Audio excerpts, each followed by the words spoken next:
दांत वाली बहू। रंजना कभी ब्रश नहीं करती थी।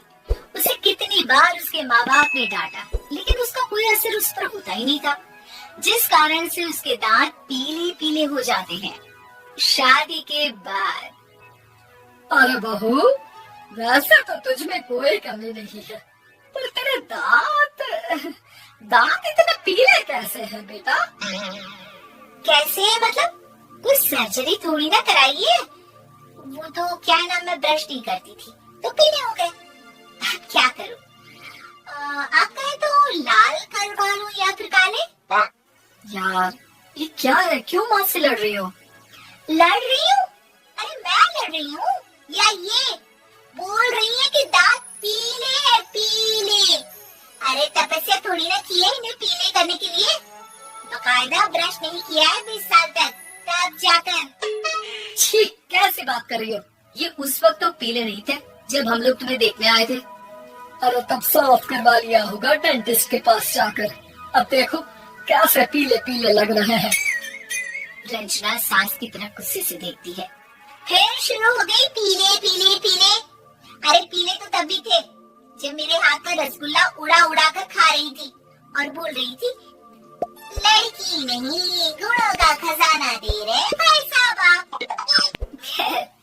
अब वो लोग करते भी तो क्या करते, पीले दांत वाली बहू पल्ले पड़ी थी तो झेलना तो था ही। एक दिन कीर्तन में रंजना गाना गा रही थी। अरे कन्ना बहन, माँ का द्वार है, यहाँ तो सब शुद्ध होकर आता है, फिर अपनी बहू को ब्रश भी नहीं कराती तुम। दूर से पीले पीले दांत भक्ति में बाधा उत्पन्न कर रहा है। अरे कोई 2 साल के बच्चे थोड़ी ना लेकर आई हूँ मैं बहू बनाकर। अच्छी खासी लड़की है, अरे कैसे करवाऊं ब्रश? ये तो उसे खुद करना चाहिए ना। अब माँ बाप तो इसके जैसे तैसे निपटा दिए, ये नहीं सोचा कि सास कैसे संभालेगी। सास बहू को लेकर घर आ जाती है, लेकिन सोच लेती है कि अब इसे लेकर कहीं नहीं जाएगी। अगले रोज बहू कहती है, अरे क्या हो गया, मंदिर नहीं जाना क्या? कीर्तन का वक्त हो रहा है। मेरी मधुर वाणी से कान्हा जी जागते हैं और सोते हैं। आप तो जानती है ना उनकी भक्ति में कितना मन लगता है मेरा। वो क्या है ना, तबीयत ठीक नहीं लग रही है मेरी, आराम करूंगी मैं। तबीयत ठीक नहीं लग रही? अभी तो मिथुन के गाने पर नाच रही थी आप, और अब बोल रही है कि तबीयत ठीक नहीं लग रही। अरे भक्ति में मन लगा लो सासू माँ, ऊपर जाना है, क्या मुंह दिखाओगी आप? हाँ? सास को बहू की बात पर गुस्सा आ जाता है। मैं क्या मुंह दिखाऊंगी, इसकी चिंता तो ना कर, समझी? अपने मुंह की चिंता कर, जो ये पीले पीले दांत लेकर हर जगह पहुंच जाती है। पता है लोग कितना मजाक बनाते हैं। ना जी ना, मैं नहीं जाना कहीं तेरे साथ। तो ये बात है। कोई ना, मत जाओ, मैं अपने कमरे में ही बैठकर भक्ति कर लूंगी। ऊपर वाला दांत थोड़ी ना देखता है, मन देखता है, भावना देखता है। और अरे बस बस, तू सब कुछ दिखा, बस ये सफेद चमकदार दांत ना दिखाना किसी को, है? जा यहाँ से। बहू को सास की बात का कोई फर्क नहीं पड़ता, वो तो जैसी थी वैसी ही रह जाती है। सुबह नहाकर किचन में खाना बनाना, फिर खाना खाना, कीर्तन भजन करना और सो जाना। एक दिन, माँ जी मैं सहेली के घर जा रही हूँ, शाम को लेट आऊंगी। हाँ हाँ तो जाना, मैंने कौन सा तेरी आरती करनी है घर पर बैठकर। रंजना सहेली के घर जाती है, जहाँ वो पार्टी में जाने की तैयारी कर रही होती है। अरे शिखा, कहाँ जाने की तैयारी कर रही है? मैं गलत वक्त पर आ गई क्या? अरे नहीं यार, उल्टा से ये वक्त पर आई है। मैंने ये साड़ी और ज्वेलरी निकाली है यार, शाम को इनके ऑफिस की एक पार्टी में जाना है। बताना कैसा लग रहा है ये सब? नहीं यार, इस ड्रेस के साथ तो वो वाली ज्वेलरी अच्छी लगेगी। हाँ हाँ सही बोल रही है, मैंने ध्यान ही नहीं दिया।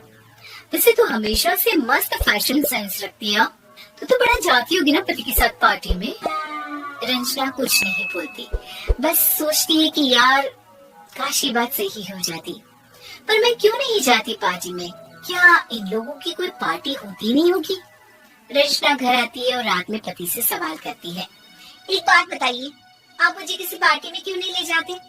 क्या आपके यहाँ ऑफिस में पार्टी नहीं होती? पति बेचारा क्या कहता कि दांत पीले हैं तुम्हारे इसलिए। अरे कोई पार्टी होती नहीं हम लोगों के ऑफिस में, तो कहाँ से लेकर जाऊं? और मार्केट, मॉल, कहीं वीकेंड घूमना, कहीं तो। अरे यार, सारे हफ्ते में एक छुट्टी मिलती है, तो सोचता हूँ कि आराम ही कर लूं। क्यों?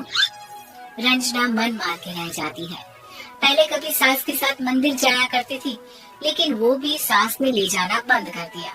घर बैठी बैठी रंजना बोर हो जाती है। तभी उसे आइडिया आता है और वो माई के जाने का सोचती है। सासू माँ, 2 दिनों के लिए मम्मी के घर जा रही हूँ। अच्छा अच्छा ठीक है, आराम से जा। और हाँ, माँ से कुछ अच्छी आदत सीख कर आना कि कैसे शरीर के हर भाग की तरह दांतों की सफाई भी जरूरी होती है, समझी? शुरू हो गई ना? वो लोग आपकी तरह नहीं है कि छोटी छोटी बात का पतंगड़ बना दे। उन लोगों के लिए मैं मायने रखती हूँ, ना कि मेरे पीले पीले दांत। रंजना माँ को बिना बताए उन लोगों को सरप्राइज देती है, लेकिन जैसे ही वो दरवाजे पर पहुँचती है, अंदर देखती है कि घर वाले कहीं जा रहे होते हैं। माँ, काश रंजना दीदी के दांतों वाली प्रॉब्लम नहीं होती, तो वो भी हम लोगों के साथ चलती ना बुआ जी की बेटी की शादी में। हाँ बेटा, लेकिन अब उसे कौन समझाए कि उसको उसके पीले दांत नहीं दिखते, लेकिन उसके आसपास के लोगों को कितना एम्बैरेसिंग फील कराते हैं। मुझे तो कितनी बार उसके स्कूल की टीचर ने शिकायत की कि उसके साथ कोई लड़की बैठना भी नहीं चाहती, और ना ही कॉलेज में कोई उससे बात करना चाहता था। लेकिन पता नहीं क्यों उसे ये बात समझ में ही नहीं आती। कोई कमी नहीं है उस लड़की में, बस यही के दांत पीले हैं। वो तो भला हो जीजा जी और उनकी माँ का, जो दीदी को जैसी है वैसे ही रखा हुआ है। रंजना को अपने घर वालों की बात सुनकर बहुत दुख होता है। वो सोचती है कि वो क्या करे, लेकिन फिर वो सीधा डेंटिस्ट के पास जाती है, अपने दांत चमकाती है और कसम खाती है कि वो रोज ब्रश करेगी। और क्या हो गया? तुम तो 2 दिन के लिए गई थी ना? पर कोई ना, अच्छा है, चलो आ गई तो। रंजना सास के सामने आकर खड़ी हो जाती है और पूरी स्माइल करती है, उसके चमकदार दांतों को दिखाती हुई। चले मंदिर। माँ, मुझे माफ कर दीजिए, मैंने आप लोगों को बहुत एम्बैरेसिंग फील करवाया। मैं आज से रोज ब्रश करूंगी।